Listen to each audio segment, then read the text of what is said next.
자, 지금 제가 깜짝 놀랐는데 이재명 대통령이 우리 전원책 변호사님을 너무 좋아하는 것 같아. 그 탈모약 그 얘기하는 거죠. 그 이제 보험 치료해 준다고. 그죠? 그런데 저 네. 같은 사람은 애초에 탈모약을 바르질 않습니다. 그래서 보험 치료할 일이 없어요. 아, 그런 그렇구나. 거예요? 나는 뭔가 하면 네. 인류가 진화하면 진화할수록 예. 몸에 털이 없어진다. 아, 그걸 믿는 사람이에요. 몸에 우주인 난- 철없잖아. 나는 엄청 진화가 된 사람이고 네. 우리 김공은 네. 지금 진화가 덜 돼서 모자를 쓰고 있다. 아니 여기 저 진화된 부분이 진화 많이 중이고. 있습니다. 여기 있습니까? 있습니다. 네. 아 지금 바로 보여드릴 수 그런데 있습니다. 네. 그 탈모 공약이 이번 대선 공약이 아니었고 네. 그 앞에 윤석열과 했을 때 대선 공약입니다. 2022년. 네. 그렇죠. 네. 이거 예, 내가 그래서 기억을 하는 거예요. 그때 네. 내가 모 방송에서 뭐 정치합시다 이걸 전국을 다니면서 유시민과 내하고 같이 방송할 때인데 아 예. 그 탈모 공약을 내가 심하게 까버렸어요. 네. 하필 공약할 게 없어서 그런 탈모처럼 원초적인 공약을 하느냐. 네. 원초적이다. 근데 젊은 친구들은 확실히 또 그거에 또 반응을 하기는 한다고 해요. 예, 젊은 친구들이 반응을 하더라고요. 네. 젊은 그 30대 남성이 맞습니다. 이제 굉장히 환호를 많이 했어요. 네. 그때 탈모를 많이 고민을 하는 모양이에요. 네.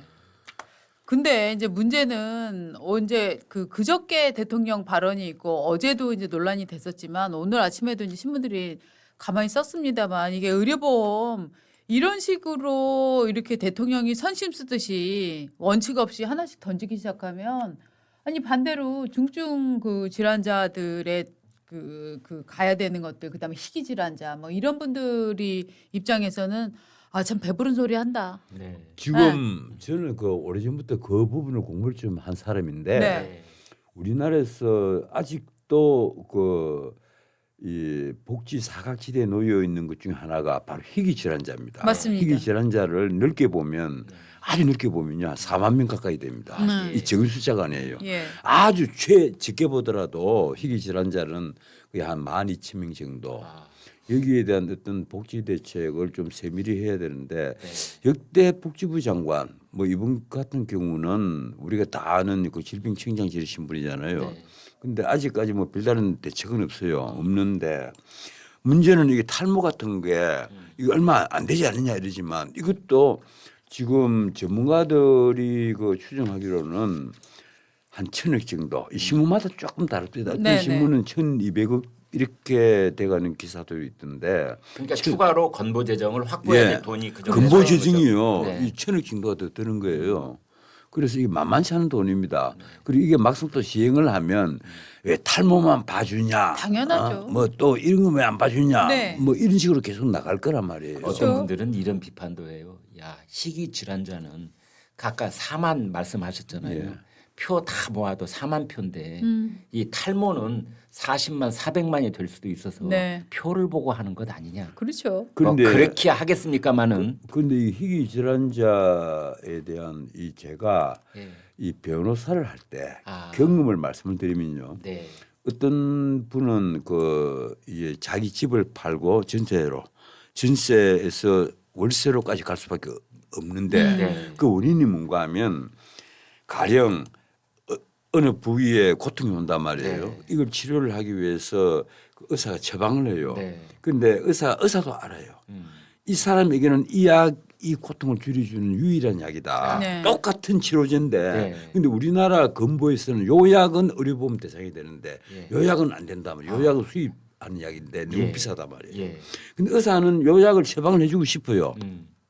해주면 의사가 책임을 져야 돼요. 아. 의사가 물어야 돼요. 처방을 쓴 사람이 예. 그 돈을 물어야 된단 말이에요. 실제 그렇게 알면서도 문 의사가 있었습니다. 그런데 문제는요. 14층에 사는 사람인데 유리창을 깨고 뛰어내리고 싶다. 얼마나 아. 고통스러우면 그런 일기를 쓰겠어요. 네. 그럼 내가 직접 본 경험입니다. 네. 네. 그래서 그런 걸 안다면 이게 의료보험 이 관계자들께서 좀 더 세밀한 어떤 설계를 해야 되지 않느냐. 이걸 우리가 그냥 이 평론하는 사람들이 그냥 웃고 넘기고 지나갈 그런 문제는 아닌 것으로 저는 알고 그렇습니다. 있습니다. 제가요 직접 들은 말인데 제가 잘 아는 분이 이제 코 성형 전문의가 계세요. 근데 이분 말씀이 이제 이분은 해외에 나가서도 원정 시술도 많이 하시는 분이세요. 근데 이제 이런 것들이 가령 그 건보를 어디까지 적용을 해줄 것이냐 할 때 가령 이게 질병이 한 것인지 아니면 단순 노화인 것인지 이제 성형으로 넘어가면 이게 단순 미용 목적인지 아니면 기형을 교정하기 위한 시술인 것인지 그 경계가 모호할 경우가 생긴대요. 이제 그럴 경우에는 전적으로 의사 판단에 맡길 수밖에 없는데 이것이 시비가 붙고 건보 쪽하고 의사 쪽하고 환자 쪽하고 삼자가 서로 갈등 관계가 생기고 그때 이제 이걸 또 어떻게 해결할 것이냐. 가령 그리고 또 하나는 탈모 문제가 있고 비만 문제가 있다고 두 가지만 이제 딱 뽑아서 얘기를 해볼 때 정말 건강하고 직결되어 있는 것이 탈모일 것인가 비만일 것인가. 이제 이 질문을 누군가가 본격적으로 제기하기 시작할 것이다.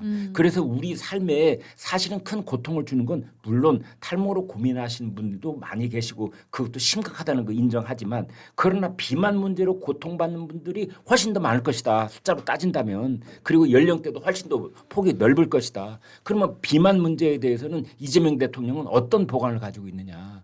그건 건보 수가에 대해서 어떤 적용을 앞으로 할 생각을 갖고 있느냐. 지금 새로운 신약이 개발돼서 비만 치료제가 막 들어오고 있잖아요. 유급인가 뭔가 저도 얼핏 떠오르는 이름이 있는데 그러면 그런 거에 대해서 가령 집단적으로 그분들이 이재명 정권을 향해서 우리는 그러면 탈모에 비해서 가볍다는 말이냐 이렇게 항의를 하면 뭐라고 대답할 거예요. 이 탈모 문제는요. 사실 그 미국 같은 데서는 굉장히 심각하게 보거든요. 탈모 때문에 워낙 사회적 평가가 이 문제가 되고 하는 경우가 많고 또 본인 위축되는 경우도 많고 그래서 탈모 문제는 이미 그 사회적 문제가 되어 있는데 지금 이제 비만 문제가 더 크게 떠오르고 있다는 거잖아요. 예. 비만 문제가. 그런데 이번에 나는 이재명 이 정권에 대해서 꼭 한마디 하고 싶어요. 어떤 표현을 쓰는가 하면 연명치를 포기하면 그것도 참 예. 심각한 문제예요. 지금 네. 건강보험 얘기를 하니까 하는 얘기인데 네. 연명 치료를 포기할 경우에 건보료를 깎아주는 깎아주는. 방안을 예. 검토하라 그 말을 했잖아요. 그 얘기를 했잖아요. 네. 그래서 내가 그걸 보고 충격을 받았어요. 네. 이거 뭐 하는 소리냐. 네. 지금 그러면 앞뒤가 바뀌어버릴 수가 예. 있다. 건보료를 절약하기 위해서 연명치료를 받아야 함에도 불구하고 그걸 포기하도록 주변에서 압박을 가할 수가 있다. 그러니까 예를 들면 말이죠. 의료보험 고려장이죠. 그렇죠. 한마디로. 그 표현 그거네. 좋은 표현이네. 의료보험 고려장. 역시 문화부장 네. 이야, 수시형답습니다. 역시 아이고. 요즘 사단을 운영하고 계시네요. 이야. 정말 딱 고려장을 그렇지. 그냥 선언을 해버리는 건보 거죠. 고려장이에요. 네. 그게. 저도 이 불필요한 연명 치료는 오히려 환자 당사자에게 아이, 엄청난 그럼요. 고통을 주는 거다. 근데 그걸 건부리하고 연결시켜 버리는 그렇죠. 순간 예. 그 의도가 갑자기 의심받게 되는 거예요. 바로 그 네. 점입니다. 맞습니다. 예. 그게 만약에 이 사회적으로 그런 분위기가 계속 번져나간다고 보십시오. 네. 연명 치료 받는 사람들은 사회적 눈치를 봐야 돼요. 그럼요. 그렇죠. 그게 큰 예. 문제가 돼 버립니다. 네. 그러니까 연명 치료가 기본이고 기본 권리이고 자기 삶의 질 혹은 자기 죽음의 질을 위해서 나는 연명 치료를 안 하겠다. 이거는 개인의 판단에 맡겨야 되는 건데 네. 구조를 기본적으로 연명 치료를 하면은 사회에 폐를 끼치는 구조. 네. 이걸 만들어 버리는 거잖아요. 그러니까 이제 환자 입장에서는 이거저거 눈치 보기 더러우니까 내가 연명 치료를 받는 건 참 구차한 행위구나라는 거를 의료보험을 통해서 사인을 주는 거잖아요. 네. 건강보험을 네. 통해서. 네. 그러니까 저는 이거는 결국은 정신적 고려장이다라고 생각을 합니다. 기가 막힌 그런데- 명령이에요. 네. 그런데 그건 이제 육체적 질병이고 네. 사회적 질병인 범죄 처리 같은 거 보면 다 대부분이 엄청나게 연명 치료를 하고 있잖아요. 어떻게든지 구속 안 되려고 애를 쓰고 재판 지지 끌려고 애를 쓰고 그래서 면피하려고 애를 쓰고 솔직히 말해서 이재명 대통령의 내가 참 표현을 그랬습니다만 12가지 혐의 5개의 재판도 결국 사회적 연명 치료였단 말이에요. 네. 그렇네. 예, 거기에 대해서도 그러네요. 국가가 엄청난 예산 네. 쓰는 그렇습니다. 거예요. 그 검찰에서도 법원에서도 엄청난 예산을 쓰고 있는 겁니다. 그런 네. 식으로 치면요. 그래서 이런 문제를 쉽게 탁탁탁탁 그 칼로 두부 자르듯이 얘기를 할 수 없는 문제란 거예요. 그러니까 한 10가지쯤을 고려해야 될 그런 사안을 딱 한 가지만 듣고 그냥 툭 즉흥적으로 말하듯 하니까 물론 용산 대통령실에서 여러 가지 검토 과정이 있었을 거라고 저는 그렇게 믿고 싶습니다만 네. 그러나 그게 생중계로 보여지는 대목에서는 마치 어떨 때는 희롱하듯 어떨 때는 조롱하듯 그리고 마치 애드립을 막 이렇게 자랑하듯이 뭐 쇼를 하듯이 이렇게 하니까 그게 갑자기 그런 말 한마디 대통령 말 한마디가 얼마나 유중합니까? 관련 부처들은 막 앞에 쫙 앉혀놓고 네. 본인은 활짝 웃으면서 네.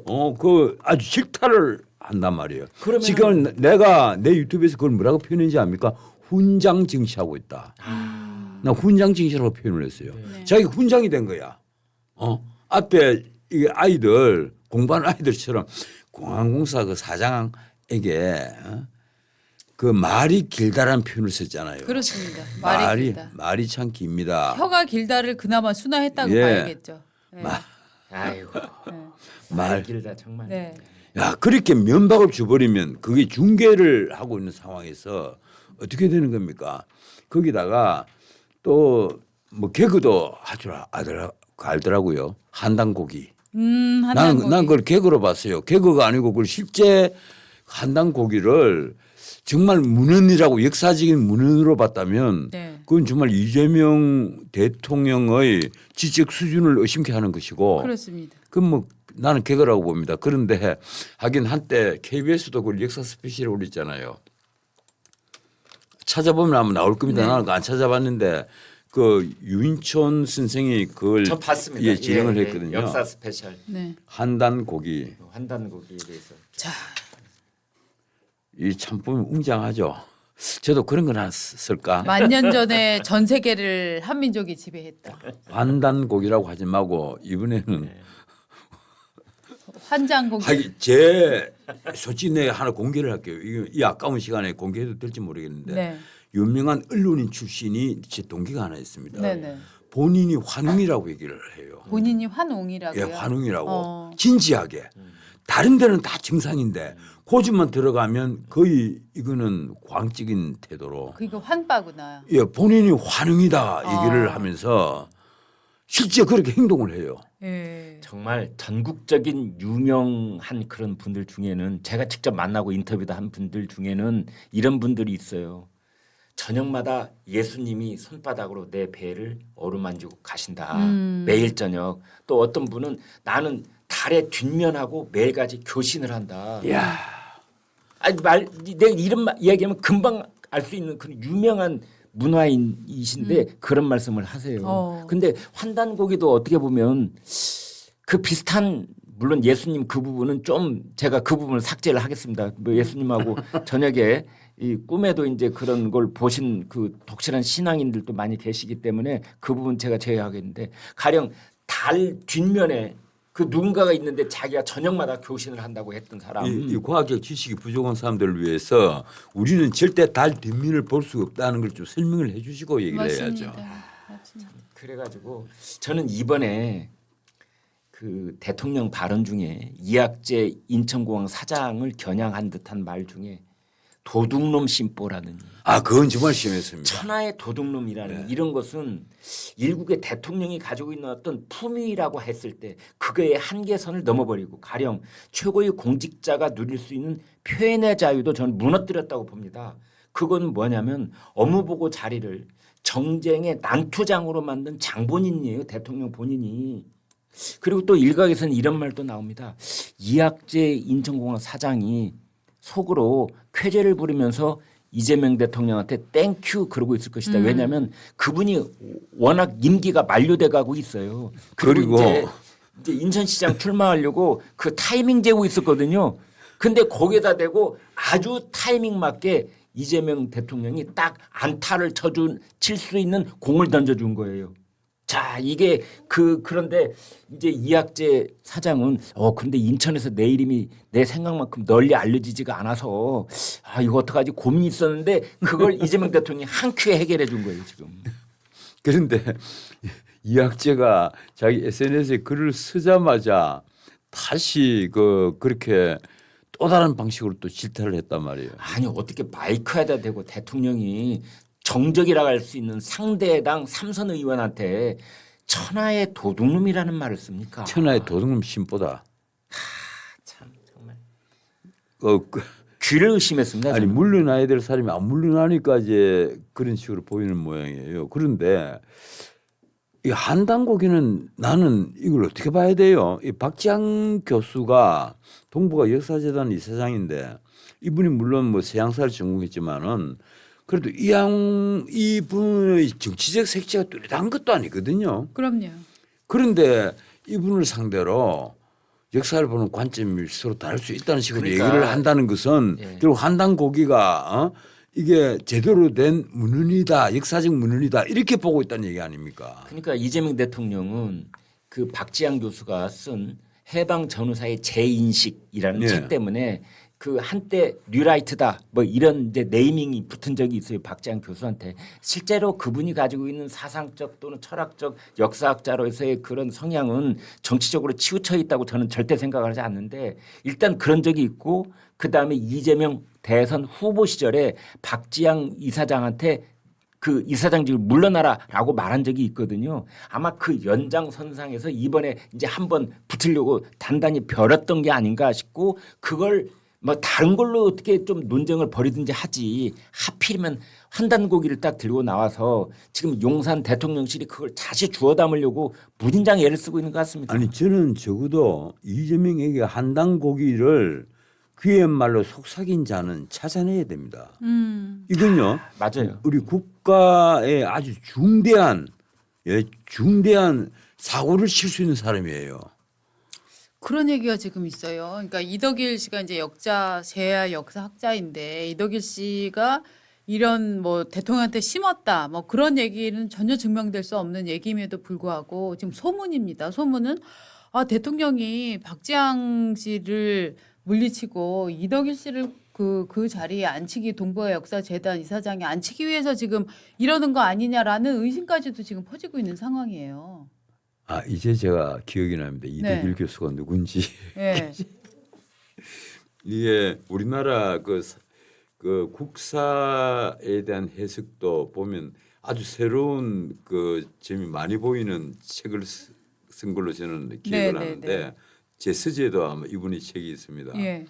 그리고 그 모 철학자가 이분의 책을 읽고 나서 KBS에 마치 자기가 역사를 전공한 듯이 강의를 하는 장면도 있었어요. 네. 전부 다 이분의 책에 있는 내용이었습니다. 예. 이분이 아마 성대에서 강의도 했을 거예요.